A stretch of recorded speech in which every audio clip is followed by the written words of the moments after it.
Bonjour à toutes et bonjour à tous, je suis absolument ravi de vous retrouver pour ce premier épisode de Nos Vies Mobiles, un tout nouveau podcast qui va vous parler de mobilité. Alors je vous entends déjà crier, chers amis, oui, quelle mobilité? La mobilité, c'est extrêmement large, ça englobe énormément de sujets et vous avez raison, non ? Pour être plus précis, afin que vous saisissiez parfaitement notre concept, ça se fait pour un premier épisode, nous avons décidé de nous intéresser non pas au voyage ou aux moyens de transport, mais bel et bien aux voyageurs et je dirais même aux citoyens qui voyagent. Oui, là est l'essence de ce podcast, chers auditeurs et auditrices, passez au microscope les Françaises et Français qui bougent, ou qui ne bougent pas d'ailleurs, et tentez de comprendre que toutes et tous ont des raisons et des motifs de déplacement divers et variés, bref, vous l'aurez compris, ici on ne parle pas des moyens de transport, mais plutôt de la notion sociale de la mobilité et de ses impacts. Un bien beau programme, beaucoup trop riche et complexe pour que je m'y attelle tout seul. Alors, afin de faciliter ma quête, j'ai fait appel à Éric Charéron, en charge de la prospective des mobilités et des modes de vie chez Keolis, qui va m'accompagner pour ces 6 épisodes. Bonjour Éric Charéron, comment allez-vous ? Bonjour César, ça va ? Ça va, pas trop stressé ? Si, très vous allez voir pour cet exercice-là. Oui. Ça va très bien se passer.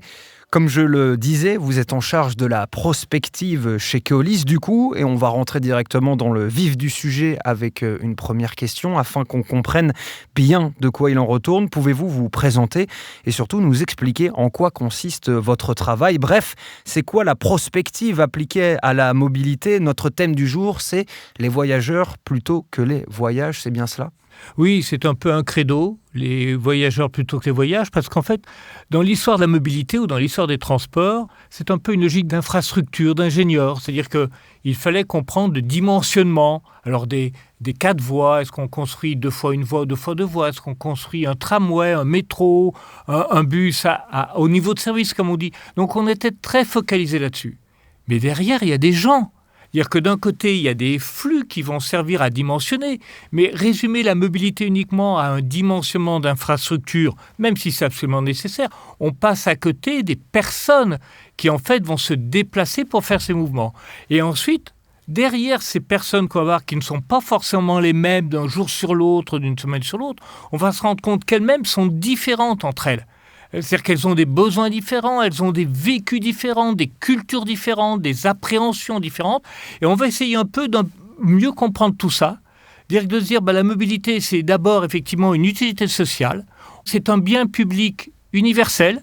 Nous devons nous adresser à tout le monde. Et pour ça, il faut comprendre la pluralité des citoyens et des citoyennes qui vivent sur une diversité de territoires pour essayer de leur proposer les meilleures solutions qui vont leur aider à mieux vivre leur vie de tous les jours.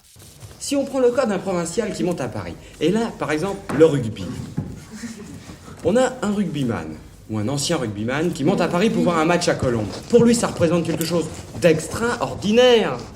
Son loisir, il le passe à la campagne, faut bien comprendre, c'est tout à fait naturel. Il va à ses matchs le dimanche, il a le jambon qui... C'est l'ennui, ça. Mais non, c'est pas l'ennui. Le Parisien, lui, c'est pour pallier à sa névrose qui va au cinéma au théâtre. Alors là, la névrose, sa névrose. Ça, c'est un slogan de marchand de chlorophylle, mais on campagne, en reçoit deux. Et cette diversité, justement, pour bien la comprendre, l'idée de votre travail, c'est de justement ne pas essentialiser, sortir un petit peu des moyennes. Oui, ça me paraît assez essentiel parce qu'aujourd'hui, je veux dire, on n'est pas dans une soirée amicale. Les retraités, les jeunes, les demandeurs d'emploi, voilà, et on fait un peu un certain nombre de généralités. Et c'est un peu facile. C'est-à-dire qu'entre nous, il faut à tout prix, quand on est professionnel et qu'on veut dresser des scénarios pour le futur, parce que c'est ça en fait la prospective, c'est essayer de dresser des scénarios sur le futur en essayant de partir de bonnes bases sur le présent. Et si on veut bien comprendre le présent, il ne faut pas essentialiser. Si on dit les jeunes, comme on a tendance, on peut le dire, alors moi un peu avec l'accent lyonnais bien sûr, mais je crois que vous avez compris sans besoin de sous-titrage, mais si on dit les jeunes, dans ces jeunes-là, on ne peut pas les agglomérer. Vous avez 20% d'une tranche d'âge qui ne passe pas le bac. Vous en avez plus de 20% qui sont dans des lycées professionnels, qui ne vont pas faire d'études longues après et qui vont être assez opérationnels pour travailler dans des métiers. Vous avez ceux qui sont dans des sections technologiques et au final, le bac dit général regroupe moins de 45% des jeunes. Et puis vous avez avez votre vécu amoureux? Est-ce que vous êtes bien inséré ou en rébellion avec votre structure familiale? Est-ce que vous êtes bien avec votre identité de genre? Ou est-ce qu'on se moque de vous pour un certain nombre de trucs? Est-ce que vous habitez une petite commune et que ça vous fait peur d'aller dans une grande ville? Ou est-ce qu'au contraire, culturellement, vous avez l'habitude d'habiter dans une grande ville, peut-être dans un milieu aisé, et que d'aller faire un stage Erasmus dans un pays d'Europe, ça vous fait vibrer, alors qu'au contraire, peut-être que quand j'habite Cahors et que d'aller à Bordeaux, ça peut me faire peur. Ouais, c'est ultra intéressant parce que quand vous parlez de tout ça, il y a plein de notions qui ressortent. On va revenir bien sûr sur ces notions dans le détail au fur et à mesure de ce podcast. Mais vous parliez de scénario du futur. Donc il y a quand même dans ce que vous faites, cette étude des voyageurs en essayant de ne pas essentialiser, en essayant justement de sortir du principe même du flux, une mission d'intérêt public, d'intérêt général, je dirais même. Oui, alors on est investi, quelque part, les collectivités avec lesquelles nous travaillons nous confient une mission de délégation de service public. Par nature, le service public, c'est d'essayer de ne laisser personne sur le côté. Dire c'est de l'illettré à l'e-voyageur. C'est quels que soient les âges, quelles que soient les fragilités. Alors, c'est dur à mettre en place parce que ça veut dire qu'il faut se remettre en cause en permanence, mais c'est absolument essentiel. Justement, est-ce qu'il y a quelque chose... Enfin, je vous ai fait une relance, je vous ai en tout cas posé une question, je disais prédire le futur. Et vous avez fait une petite moue, vous m'avez tout de suite repris, puisque je me rappelle quand on a préparé cet épisode, et même j'ai écouté plusieurs de vos conférences qui sont disponibles sur YouTube, vous disiez rester humble face au futur. En quoi cette notion d'humilité, elle est importante dans votre travail ? Tout simplement parce que on a toujours tendance à croire que le monde va avancer de manière linéaire. Donc on voit quelque chose et on se dit voilà, ça va aller comme ça. Mais on n'en sait rien. Aujourd'hui ne ressemble pas à ce qui a été imaginé hier, de la même manière que demain a de fortes chances à ne pas ressembler à ce qu'on imagine aujourd'hui. Donc un peu de modestie. Je vais vous donner un exemple. Le président de la République et le président de la SNCF ont fêté les 40 ans de l'inauguration du TGV, de la ligne, alors qui n'était pas totalement Paris-Lyon, mais quasiment Paris-Lyon à l'époque, lancée en 1981. Donc la rame TGV 001, qui est sortie des ateliers Belfort-d'Alstom en 1971, c'était le meilleur de l'industrie aéronautique et le meilleur de l'industrie ferroviaire. Donc c'était des turbines à gaz et c'était une génération de turbotrains. Et donc tous les essais ont été faits sur la base de ce type de véhicule-là. TGV, très grande vitesse, 001.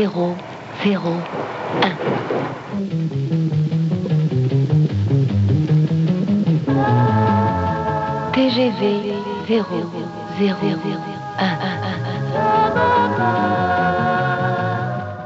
2 ans après, la crise du pétrole, 1973, l'envolée du prix du pétrole, comme on n'imagine pas aujourd'hui ce que ça a pu être. Et donc, il a fallu remiser au hangar ce qui était la nouvelle génération de rames à grande vitesse pour dire maintenant elle va être électrifiée. Mais si vous reprenez 5 ans en avant, 1971, sortie des usines Alstom, 5 ans avant, c'était l'aérotrain. C'était sur les coussins d'air, c'était les 18 km de la voie d'essai qu'il y avait entre Paris et Orléans, qui allait voir ce qu'on allait voir. 20 minutes pour faire Paris-Orléans. Cergy-Pontoise jusqu'à Étoile en quelques minutes. Oui, c'était ça. On peut encore voir des vestiges d'ailleurs de ce monorail à côté d'Orléans. Cet aérotrain qui se déplace sur un matelas d'air à quelques centimètres du sol, est-ce la réalité d'aujourd'hui ou celle de demain? Débarrassé de tout contact avec la Terre, il est capable de se déplacer à 600 km à l'heure, de relier Paris à Lyon en 45 minutes. Restera-t-il un jouet, une maquette, ou le prendrons-nous demain comme nous prenons aujourd'hui le métro ou l'autobus? Et pourquoi ne pas imaginer que cette technique de déplacement sur des coussins d'air puisse être utilisée pour d'autres moyens de transport, pour les voitures par exemple? La société fait que par les chocs géopolitiques, par les chocs civilisationnels, parce que des gens vont s'emparer de certaines problématiques, ce qu'on croyait être quelque chose qui allait de soi, va subir des contrariétés et en fait les routes vont être différentes. Donc c'est pour ça qu'il faut se préparer intellectuellement à pouvoir envisager plusieurs scénarios. Mais moi, je trouve ça super qu'il y ait cette notion-là, puisque c'est vrai que d'autres se sont risqués à prédire le futur sans jamais vraiment y arriver. Il y a une partie importante de votre travail qui sont les études, et notamment celles réalisées par Keoscopy. Alors, Keoscopy, c'est un observatoire des mobilités créé en 2007 et qui est aujourd'hui piloté par la direction de la prospective de Keolis, c'est-à-dire vous, Eric. Avec une équipe. Avec une équipe, bien entendu.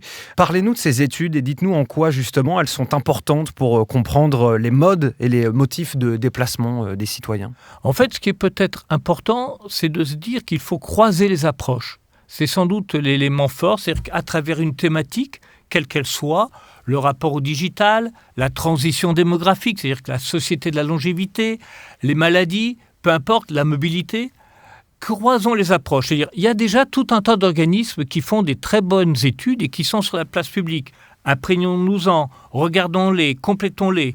Ensuite, on fait nos propres études. Certaines sont quantitatives, c'est-à-dire sur un nombre d'individus très large, représentatif de tous les territoires, pour essayer de comprendre un peu ce qu'ils vont dire. Mais ça ne suffit pas, parce que derrière une statistique, quand vous dites « moi, ça me convient » ou « ça ne me convient pas », ce qui est intéressant, c'est de savoir pourquoi.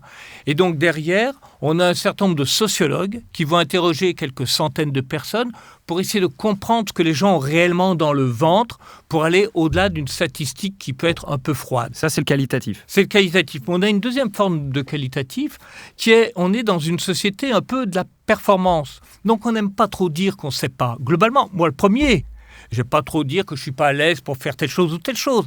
Mais ça peut être aussi si on a un problème d'audition dans le cadre du travail. Ça peut être parce qu'on a un problème d'arthrose. Ça peut être parce qu'on n'est pas à l'aise avec le digital. Donc on n'ose pas trop dire.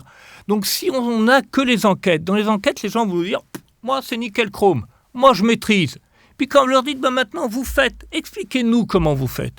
Et là vous vous rendez compte qu'il y a un grand nombre de personnes qui ne sont pas à la hauteur de ce qu'elles disent. Mais pour ça, il faut arriver à créer la confiance avec des ethnosociologues qui vont les accompagner pour qu'au bout d'une heure et demie, les gens vous disent « ben voilà, la vraie raison pour laquelle je ne me déplace pas ou pour laquelle je préfère prendre ma voiture, c'est celle-ci » et non pas celle que j'avais avancée au départ. Mais sauf qu'on ne va pas le dire, parce que ça relève souvent de l'ordre de l'intime, de l'estime de soi, etc. Et c'est ça la notion de croisement, mêlé au qualitatif et au quantitatif, c'est croiser ces deux méthodes-là. C'est ça le croisement, oui, ce que vous appelez le croisement? Entre autres, ces deux approches, plus ça vaille, plus l'utilisation des bases de données, quand elles sont utiles, anonymisées. Et puis, quelquefois, on fait des observations toutes simples, c'est-à-dire qu'on fait appel à des sociologues, et on va non pas poser des questions, mais on va observer le plus objectivement possible. On sait bien que l'objectivité dans l'absolu n'existe pas, mais on va essayer d'observer le comportement de certaines personnes dans certaines situations.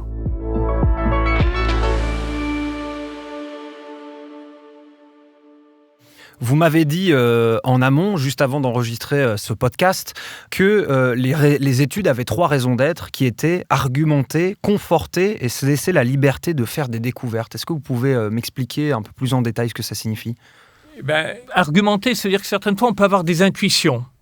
C'est-à-dire que, je le dis souvent, il ne faut pas se fier à ce qu'on voit autour de nous. Mais autour de nous, quelquefois, on voit des choses qui peuvent nous interpeller.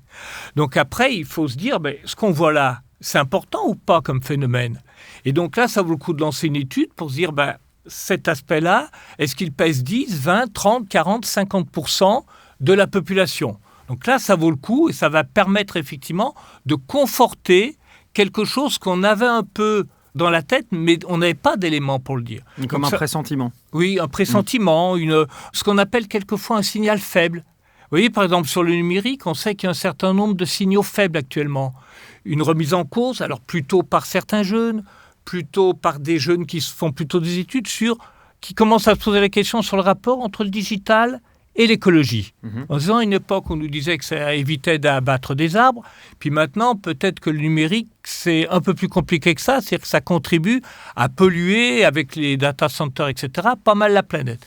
En 2016, tous les data centers du monde auraient consommé environ 416 TWh d'électricité. À titre de comparaison, un pays comme la Suisse, en 2016, a consommé seulement 58 TWh d'électricité.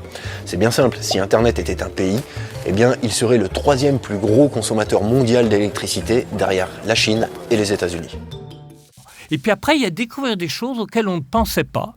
Dire qu'on va faire une étude sur un thème, et dans la discussion, on se laisse la capacité, parce que ce sera très ouvert, tout d'un coup de découvrir quelque chose auquel nous n'avions pas pensé du tout. Et entre, il y a conforter, c'est-à-dire Oui. se rendre compte de quelque chose qu'on Oui. connaissait déjà. Absolument. D'accord, très bien. Il y a aussi une autre notion, une autre méthode qui est utilisée dans vos études. On en a parlé également en amont, tous les deux. Je ne veux pas le cacher à nos auditeurs et auditrices qu'on a un Ne petit cachez peu rien sur préparé nos ce relations. podcast. Exactement. Vous me parliez d'observation pure. Qu'est-ce que c'est exactement ? L'observation pure, par exemple, c'est demander à un sociologue d'aller observer la manière dont les gens attendent au point d'arrêt. Qu'est-ce qu'on a découvert que, pour ma part, alors vous allez dire que je suis un peu simple, mais j'estime qu'à tout âge on apprend, donc c'est très bien. Et pourtant, je suis sensible à ce thème-là. Mais qu'est-ce qu'il nous a dit ? Il nous a dit, j'ai fait des observations l'été. Et au point d'arrêt, vous avez prévu des abris voyageurs.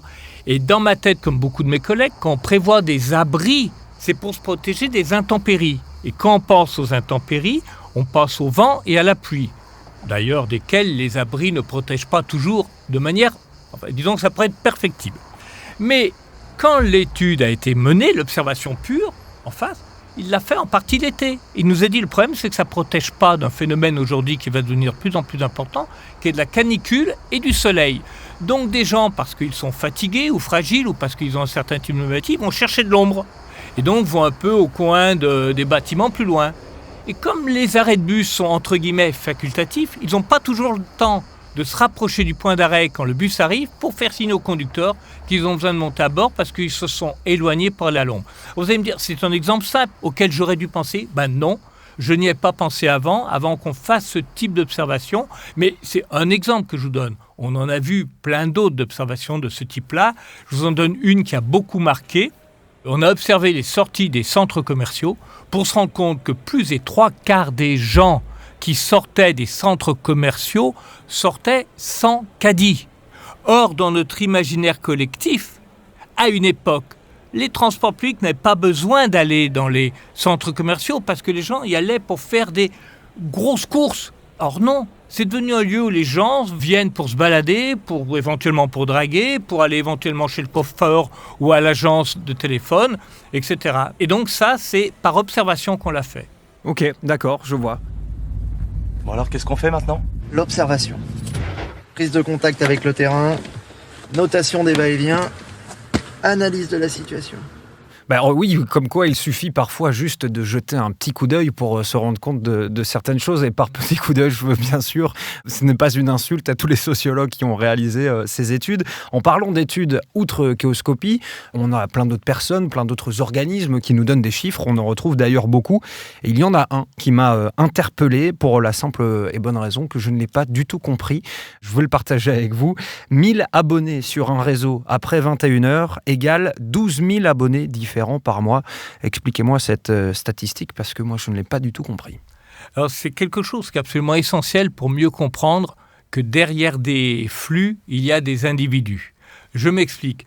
Vous êtes riverain et dans votre rue, il passe ce soir un bus à 20h30, le dernier bus qui passe, et vous voyez dedans à bord en moyenne 6 personnes, 8 personnes, 7 personnes. Et vous vous dites quand même, il n'y a pas grand monde dans ce bus qui circule le soir. Ça, c'est typiquement l'analyse que l'on fait. Et nous, on va un peu plus loin.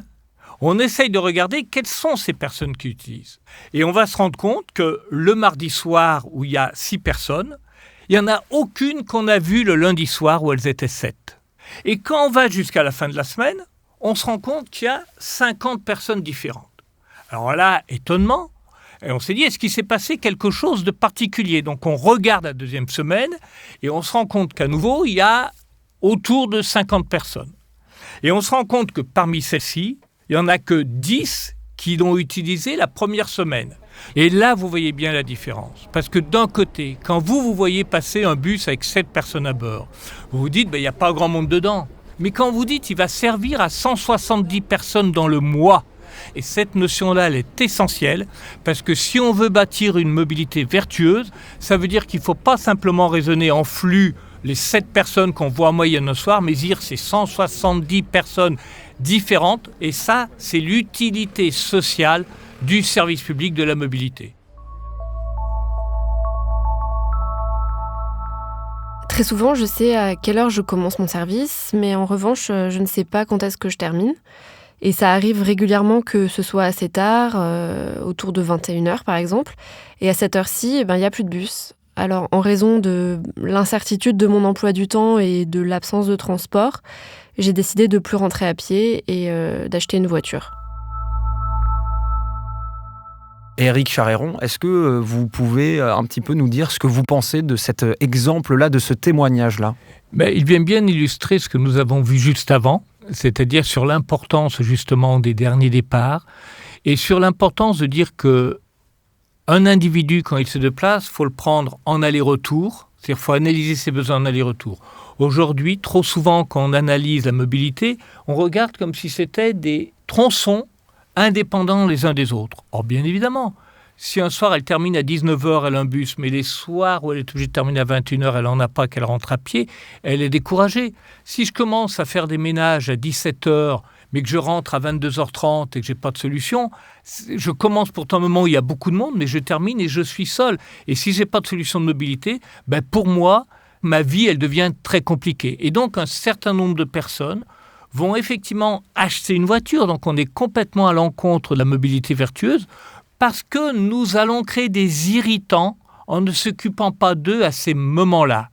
Et quand on achète une voiture et qu'on a été un peu énervé, pour ne pas dire d'autres mots, par le fait que les transports publics n'aient pas été à la hauteur de ses besoins, une partie des gens, alors pas à Paris, pas dans le centre de Lyon, mais vont dire « Bon, maintenant que j'ai la voiture, les transports publics, c'est terminé. » C'est-à-dire que j'en ai bavé avec eux, ce n'est pas tout à fait les termes qu'ils utilisent, et désormais, j'utiliserai la voiture. Donc on voit que c'est important d'avoir une espèce de permanence d'attractivité qui veut dire qu'on peut compter dessus, non pas seulement en aller-retour, mais aussi sur mes besoins sur le long terme, sur une semaine, sur un mois, voire sur une année. Merci beaucoup, Éric Charéron, de nous avoir éclairé aujourd'hui sur vos travaux et sur cette mission quasi sociologique, mais totalement passionnante, je le disais, qui est l'étude des voyageurs, enfin des citoyens qui voyagent, pour être plus exact. On reviendra sur cette notion. Oh oui, je tease, je me permets un petit peu de teaser le deuxième épisode. Ce premier épisode, en tout cas, était très théorique. C'était, je vous le disais, une porte d'entrée pour le reste de notre podcast. Dès le prochain, on plongera beaucoup plus dans le concret. On tentera notamment de révéler les invisibilités, d'éviter les pièges de l'entre-soi, bref, d'essayer d'aller au-delà de ce que l'on voit quand on s'intéresse aux voyageurs, et ce toujours en compagnie d'Éric qui ne nous quittera plus, je vous le promets. Merci beaucoup, Éric, d'avoir été avec nous. C'est un plaisir. Merci également à vous, chers auditeurs et auditrices, de nous avoir suivis, de nous avoir écoutés. On se retrouve très bientôt pour le deuxième épisode de Nos Vies Mobiles. En attendant, je vous souhaite un bon voyage.